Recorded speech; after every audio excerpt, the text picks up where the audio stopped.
Shalom everyone from the Integral House of Israel. I'm going to be going over the second Aliyah from Parashah Yitro. I'll be reading today from the book of Exodus, chapter 18, verse 13 through 23. And I'll also be reading from the book of Isaiah, chapter 9, verse 5 through 7. Jethro's wise advice. The next day, Moses took his seat to hear the people's disputes against each other. They waited before him from morning till evening. When Moses' father-in-law saw all that Moses was doing for the people, he asked, "What are you really accomplishing here? Why are you trying to do all this alone while everyone stands around you from morning till evening?" Moses replied, "Because the people come to me to get a ruling from God. When a dispute arises, they come to me, and I am the one who settles the case between the quarreling parties. I inform the people of God's decrees and give them his instructions." "This is not good," Moses' father-in-law exclaimed.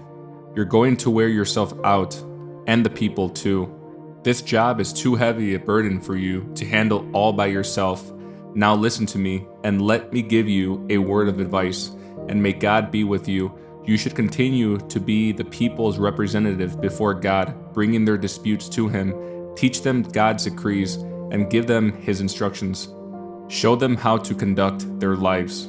But select from all the people some capable, honest men who fear God and hate bribes. Appoint them as leaders over groups of 1,150 and 10. They should always be available to solve the people's common disputes, but have them bring the major cases to you. Let the leaders decide the smaller matters themselves.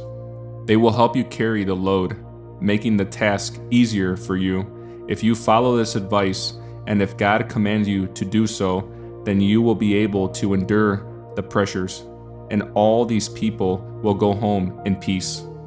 Next, I'll be reading from the book of Isaiah, chapter 9, verse 5 through 7. "The boots of the warrior and the uniforms bloodstained by war will all be burned. They will be fuel for the fire. For a child is born to us, a son is given to us. The government will rest on his shoulders, and he will be called Wonderful Counselor, Mighty God, Everlasting Father, Prince of Peace. His government and its peace will never end. He will rule with fairness and justice from the throne of his ancestor David for all eternity. The passionate commitment of the Lord of Heaven's armies will make this happen."